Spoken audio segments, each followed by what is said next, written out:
안녕하십니까. 2023년 11월 9일 최병무 팩트 시작하겠습니다. 고위공직자 범죄수사처, 공수처라고 우리가 흔히 얘기하는, 지금 벌써 설치된 지 3년 정도가 다 돼갑니다. 내년 1월이면 3년이고요. 처장 임기가 3년입니다. 그러니까 지금 김진욱 공수처장은 내년 1월이면 물러나갑니다. 그러면 그 후임을 임명해야 될 거 아니겠습니까? 그 얘기를 지금 해보려고 그러는데, 제가 한번 얼마 전에 유튜브를 해드린 적이 있는데, 그 사람은 윤석열 대통령이 고를 수 있는 겁니다. 대통령이니까. 대신 공수처장 후보 추천위원회라는 것이 있거든요. 거기서 추천한 인물 두 사람 중에 한 사람을 고르면 되는 거다. 그런데 민주당이 재발등을 찍었다, 이런 평가가 나오는 이유, 그걸 설명을 드리려고 합니다. 자, 우선 공수처가 왜 생겼는지 간단하게 말씀을 드리면, 문재인 정부가 검찰개혁을 한다고 하면서 검찰을 견제하려고 만들어 놓은 기관입니다. 검사, 판사, 이런 고위공직자들 수사를 전담하라, 이건데, 검사들이 자기들 범죄, 자기들과 연관된 사람들의 범죄에는 솜방망이다, 이렇게 얘기하는 거, 그 얘기는 맞는 거죠. 그러면 제대로 된 수사기관을 만들어야 되는데, 그게 아니고 그냥 무늬만 무슨 수사기관처럼 만들어서 검찰을 견제하는 역할에만 치중하려고 하다 보니까 이게 이제 문제가 생기고, 수사력도 문제가 되고, 이런저런 자꾸 권력 눈치만 보고 이런 일이 벌어진 거죠. 속셈은 결국 자기들이 집권하고 있을 때니까 집권층에 대한 검찰의 수사를 좀 무력화시키자, 이런 속셈이 저는 있었다고 봅니다. 그걸 검찰개혁이라는 이름으로 포장을 한 거죠. 나중에 안 되니까 검수완박, 검찰 수사권 완전 박탈까지 갔던 사람들 아닙니까? 그러니까 그 속셈이 명확하게 드러났다, 이렇게 볼 수가 있고요. 자, 그동안의 실력이 없는데 무슨 실적을 낼 수가 있겠습니까? 올해 9월 말 기준으로 보면 자기들한테 고소고발된 사건 등등 이런 게 6,900건이 넘는데, 이 중에 직접 기소한 건 8건, 공소제기, 요구는 검찰이 해야 됩니다. 이것도 8건. 그래서 전체에 따져보면 0.1%. 근데 그것도 구속영장 발부 0건. 제대로 된 게 아무것도 없다. 그러니까 없애는 게 정답이다. 그러나 이걸 없애려면 국회에서 법이 통과돼야 되거든요. 민주당 절대 안 없애자고 아마 지금은 속으로는 저거 없애버려야 되는데, 그런 생각을 할 가능성도 있는데, 이게 자기네들의 검찰개혁에 아주 화려한 결과인 것처럼 주장을 해왔기 때문에 민망하죠, 지금. 그리고 지금 검찰을 견제하는 거 굳이 없앨 필요가 있을까? 그런데 앞으로 없애자는 얘기 나올 가능성이, 민주당에서 나올 가능성이 많다. 자, 검찰은 기소를 할 수 있느냐 없느냐 하는 걸 검찰이 다 재량으로 결정을 합니다. 사실 이거는 견제할 필요가 있는 것 틀림없습니다. 자, 문재인 정부 집권 기간, 이 기간 동안에 검찰을 위협하는 데는 제가 보기에 어느 정도 성공을 했지만, 자기네들 정권이 계속 갈 줄 알고 이걸 만들어 놨더니 5년 만에 정권이 교체가 됐죠. 이러면서 완전히 공수처는 무의도식하는 기관이 돼버렸습니다. 그때 바로 문재인 정부가, 야당이 이제 아주 이게 정권 보위기관 아니냐, 이렇게 공격. 이때 야당은 지금의 국민의힘입니다. 하도 공격을 하니까 그게 아니라는 걸 보여주려고 야당 비토권을 놨습니다.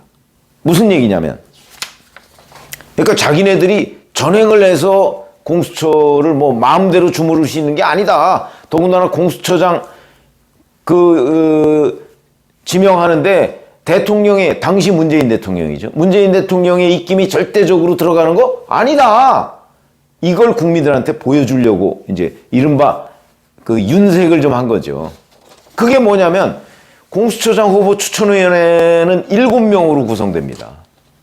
법원행정처장, 법무부 장관, 대한변협 회장 3명에다가 여당 추천 2명, 그 다음에 야당 추천 2명. 야당 추천은 야당의 교섭단체가 있을 경우에. 그러니까 이 당시에는, 이거 만들 당시에는 야당이 2개였습니다.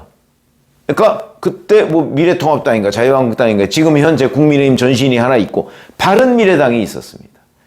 그러다 보니까 이쪽 그 야당 그 두 개에서 각각 추천한 두 명. 그 다음에 여당, 지금의 민주당이죠. 민주당에서 추천한 2명. 여기에다가 다른 그 당연직 3명. 이렇게 해서 7명이거든요. 그럼 이 당시의 구성을 보면 법원행정처장은 당시에 김명수 대법원장이 임명한 사람이니까 김명수 사람이라고 보고, 그러면 뭐 결국 문재인 정부와 가깝다고 보고, 당시 법무부 장관은 뭐 그건 뭐 문재인 대통령이 직접 임명한 사람이니까 그렇고, 대한변협회장은 뭐 중립지대라고는 하지만 약간의 정치적 성향을 가지고 있다고 봐야 되겠죠. 그 당시 대한변협회장은 약간 민주당 쪽에 가까운 것 아닌가? 이게 법조계의 일반적인 평가였습니다. 그러니까 민주당 입장에서는 셋은 우선 확보가 됐고, 여당 2명 합치면 5명 이렇게 됐고, 야당 뭐 새누리당, 당시에 그러니까 새누리당인가 뭐 하여튼 거기하고 바른미래당하고, 여기 중에서 한 바른미래당 정도는 그래도 그 야당의 그 어떤 그 강성 이런 게 조금 그 옅어졌으니까 아마 여기에 동의를 얻으면 될 거다. 그래서 7명 중에 6명의 동의를 받으면 처장 후보를 추천할 수 있도록 당초에는 그렇게 돼 있었습니다. 이게 이제 야당 비토권이라는 거죠. 그러니까 야당이 공수처장 후보 추천 의원을 2명을 할 수 있는데, 그 중에 1명이 만약에 2명이 다 반대하면 처장 후보 추천이 안 되는 걸로. 그래서 야당 비토권이라고 이렇게 얘기를 할 수 있는 건데, 이거를 민주당이 슬쩍 5명으로 바꿨습니다. 그러니까 야당 추천 2명이 반대하더라도 자기네들 후보를 밀어붙일 수 있도록 한 거죠. 왜 이랬을까요? 결국은 지금 현재 국민의힘 계열의 정당이 너희들이 반대해도 우리가 밀어붙일 수 있다. 이거를 규정화한 겁니다. 그거를. 그 얘기는 왜 했을까요? 뭐 민주당 정권, 뭐 이해찬 전 대표 말에 따르면 뭐 20년, 나중에는 100년까지 돼 있던데 영원 무궁할 줄 알았겠죠. 그래서 이제 그거를 5명으로 바꿨습니다. 그러면 이제는 2명이 반대해도 공수처장 후보를 추천할 수 있습니다. 이게 지금 민주당을 발목 잡는다 이거죠.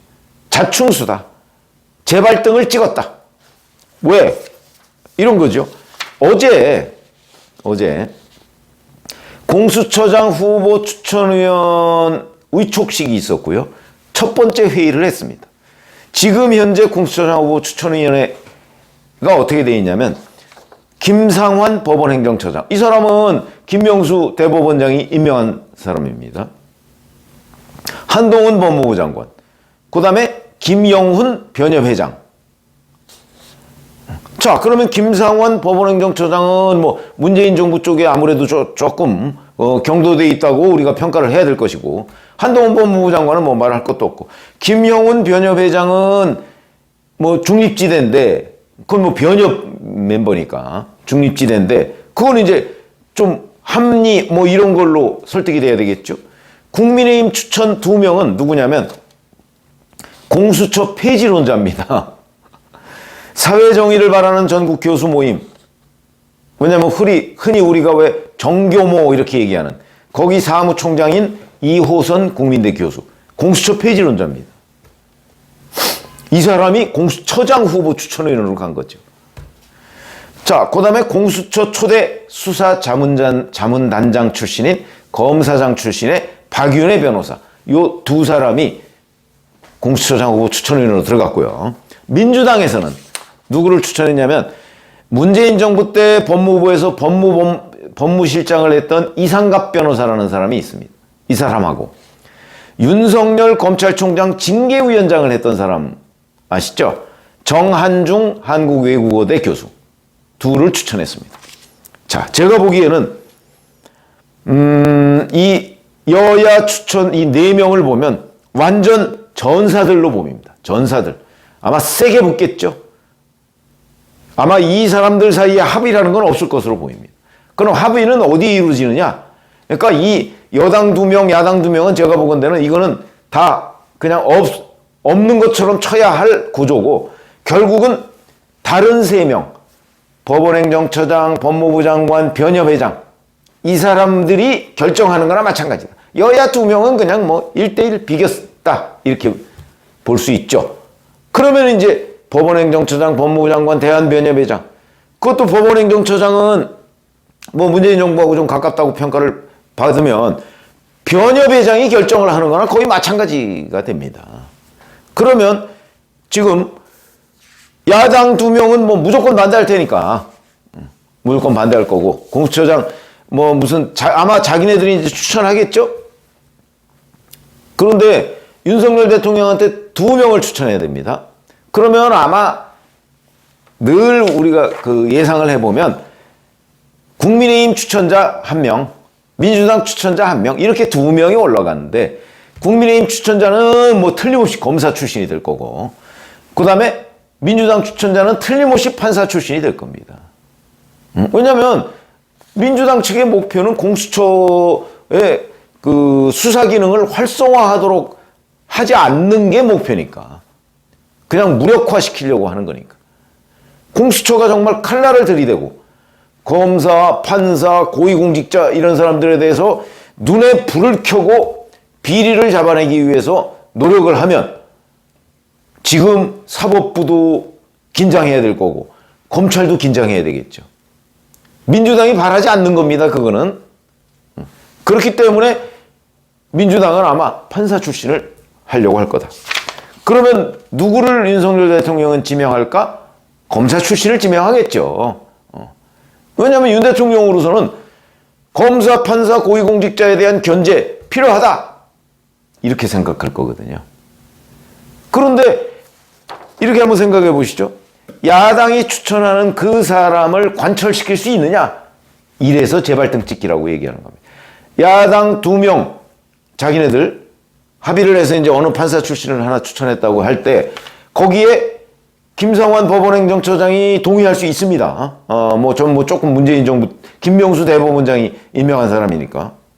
만약에 변협회장이 여기에 동의를 한다고 하더라도 4명밖에 안 됩니다. 5명이 안 되는 거죠. 반면에 국민의힘은 자기들이 추천한 2명에다가 한동훈 장관이 있죠. 3명은 뭐 기본적으로 확보가 돼 있고 여기에다가 변협회장은 중립지대니까 이만저만 하고 이 사람은 뭐 완전 무슨 그 보수진영이 있는 사람이 아니라는 것만 잘 설득을 하면 동의를 할 거고 김성환 법원행정처장도 완전히 그 무슨 뭐 이 사람은 너무나 우리가 흔히 얘기하는 뭐 꼴통 국민의힘 진영 이런 사람 아니라면 아마 동의할 겁니다. 동의 안 할 수가 없죠. 약간의 중립 성향을 보이고 있다면. 그러면 여기도 동의하면 5명을 확보할 수 있다.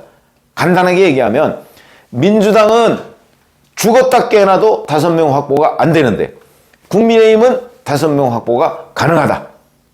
왜 그럴까? 그게 바로 민주당이 야당 비토권을 없앴기 때문이다. 그러니까 재발등 찍었다 이렇게 볼 수 있는 거죠. 자기네들은 정권 계속 뛸 줄 알고 자기네들의 유리한 구조를 만들어 놓고 야당의 견제 못하게 해 이렇게 했는데 지금 야당이 되고 보니까 견제할 수단이 없는 상황이 돼버렸다. 이게 얼마나 아이러니입니까? 정권 교체가 이래서 중요해진다. 이런 말씀을 드리게 되는 것이고 그 다음에 지금 공수처 검사들도요. 이제 임기 끝나갑니다. 물론 공수처 검사는 연임이 가능합니다. 글쎄 그거 윤석열 대통령이 연임시킬까요? 저는 뭐 거의 연임 안 시킬 거라고 봅니다. 수사를 제대로 못하는데 뭐 왜 연임을 시키고 국가에서 나라 돈으로 월급을 줘야 됩니까? 그런 점에서 보면 뭐 일각에서는 또 공수처가 아니고 이제 윤수처가 될 것이다. 완전히 윤석열 대통령의 수족처럼 공수처가 바뀔 것이다. 뭐 이런 또 그 이상한 분석을 하는 사람들도 있는데 글쎄요. 저는 공수처가 고위공직자 범죄에 대해서 제대로 수사를 할 수 있어야 그게 공수처다운 것이다. 저는 이렇게 생각을 하고요. 나중에 뭐 압도적으로 내년 총선에서 국민의힘이 그 당선이 되면 공수처 없애자 뭐 이런 얘기 이제 나올 거라고 저는 봅니다만 뭐 그거는 현재로서는 뭐 예상하기 좀 어려운 거고, 압도적으로 내년 총선에서 승리할까? 그건 예상하기 어려운 거고, 하여튼 그런 정도로 해서 지금은 민주당이 공수처 문제에 대한 야당 비토권을 없앴다가 이제 그 피해를 민주당이 보게 생겼다. 이런 말씀을 드립니다. 고맙습니다.